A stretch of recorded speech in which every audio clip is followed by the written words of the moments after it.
Ever wondered how the enigmatic character of White Wolf in the Marvel Cinematic Universe stacks up against his comic book counterpart? Brace yourself for a journey into the intricacies of this character's evolution and the stark differences between the two, from their origins and roles in Wakanda to their motives and abilities. Discover the fascinating tale of the White Wolf in the MCU and Marvel Comics. So how does the cinematic White Wolf measure up to his comic book counterpart? Let's dive into the intriguing world of this complex character.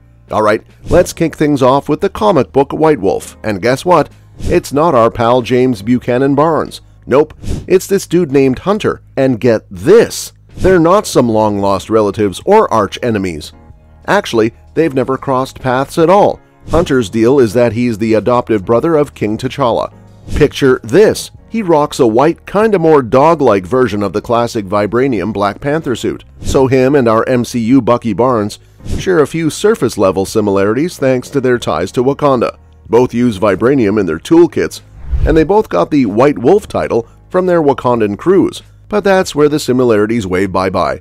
Back in 1998, writer Christopher Priest and artist Mark Texeira brought Hunter into the scene. He made his grand entrance in Black Panther number 4, playing the role of an old ally to T'Challa. They had a fallout because Hunter was all about extreme methods. Unlike our World War II vet Bucky, who teamed up with the Avengers, Hunter's a small-time baddie in the Black Panther's world. He never rubbed shoulders with Captain America, let alone threw punches with him. Another thing is that he was raised in Wakanda. So get this backstory about our guy Hunter. He's a Wakanda-raised fella, and in the thrilling Black Panther number 10 from 1999, we dive into his origins. Talk about going way back, 12 years before T'Challa was even born, during the rule of his dad T'Chaka. It all starts with a low-key plane crash on the outskirts of Wakanda. Hunter's folks don't make it, and he's the lone survivor.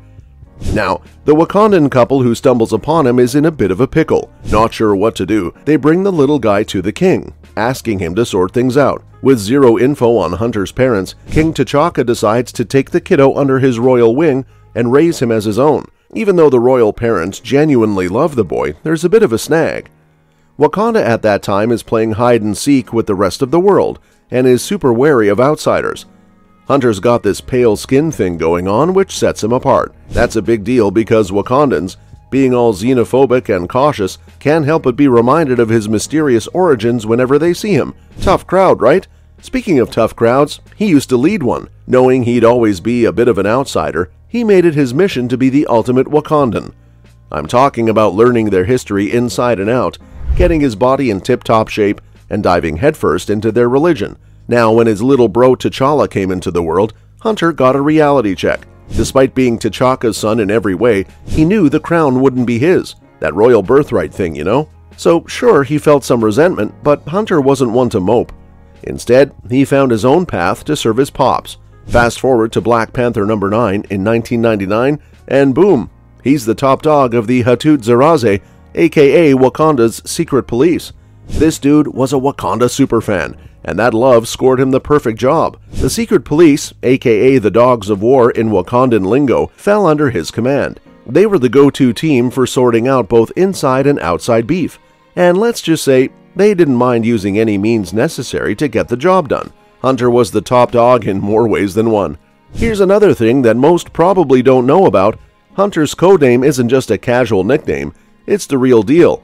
Unlike Bucky Barnes, who got dubbed White Wolf as a cute Wakandan pet name, Hunter scored that moniker as an official title when he became the big shot in charge of the Hatut Zeraze. White Wolf wasn't just a nickname, it was the top dog position in the organization, and Hunter rocked that title with pride for a good chunk of time. Now here's where it gets juicy. Under King T'Chaka, Hunter played it sly. He kept a bunch of his actions on the down low, especially from his morally upright adoptive dad. Why? Because Hunter knew he had to get his hands dirty to keep Wakanda safe. He was all about being ruthless and efficient, not caring who he had to rough up if it meant protecting his homeland. Fast forward to 2018, in Rise of the Black Panther, when Claw knocked off T'Chaka, Hunter stepped up to the plate. He served T'Chaka's older brother Cyan as the White Wolf until T'Challa was ready to take the throne himself. Now, peaking of T'Challa, he wasn't vibing with the whole White Wolf and Hatut Zeraze brutal tactics. Eventually, he put the kibosh on the whole crew, disbanding them entirely. But Hunter and his pals weren't about to call it quits. Instead of hanging around Wakanda, they packed up and went international, basically turning into freelance mercenaries. Still, they kept their loyalty to Wakanda intact, taking on missions meant to help out their old stomping grounds. Now things get a bit dramatic.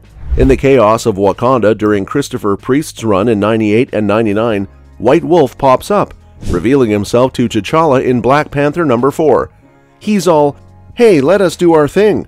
But T'Challa, not feeling it, repeatedly turns down their help. Hunter drops a bomb, claiming he resents Black Panther for kicking him and his crew out of the country. Here's the kicker though, T'Challa sets the record straight in Black Panther number 12. Hunter wasn't kicked out. He chose to bounce as the White Wolf after the Hatut Zeraze got the axe.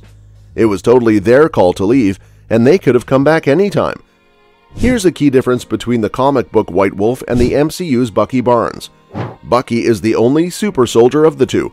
Thanks to some experimenting by Arnim Zola during and after World War II, Bucky became a super soldier like his buddy Steve Rogers. With his cybernetic arm in the mix, he turned into a powerhouse that gave Captain America and even the Black Panther a run for their money.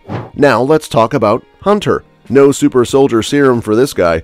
He's just a regular dude who dedicated his life to reaching the peak of human physical and mental potential through intense training. Unlike the Black Panther kings he served, Hunter never chowed down on that famous heart-shaped herb for enhanced senses, speed, strength, and agility. So when he faces off against the Black Panther in the comics, even with all his Wakandan tech, he's at a pretty intense disadvantage. It's brains and brawn versus some serious Wakandan superpowers. Now the last thing is, he had his sights set on becoming the Black Panther himself. Fast forward to Black Panther, the Most Dangerous Man Alive, number 523.1 in 2011, and T'Challa's life has taken a major turn. He destroyed all the vibranium in the world to prevent it from falling into the wrong hands, gave up his throne, and said goodbye to his wealth, resources, and iconic vibranium suit of armor. Now, armed only with his wits and personal strength, T'Challa decides to see what he's made of without the suit. He heads to New York City and becomes the protector of Daredevil's turf, Hell's Kitchen, while Daredevil is away. During this time, Hunter seizes the opportunity for another go at his brother. To get T'Challa's attention, Hunter takes on the White Wolf persona, offing folks in Hell's Kitchen that Black Panther had saved before. It's all a setup to lure T'Challa into a trap and challenge him for the Black Panther mantle through combat. Spoiler alert, it doesn't go well for the White Wolf. T'Challa easily defeats him, disowns him on the spot, and hands him over to the police. Well, that's it. For now, make sure that you like our video. Please share your views in the comments section with us. Subscribe to the channel to get updated, and do not forget to hit the bell icon to never miss an update. Thanks for watching the video. We'll see you at the next one.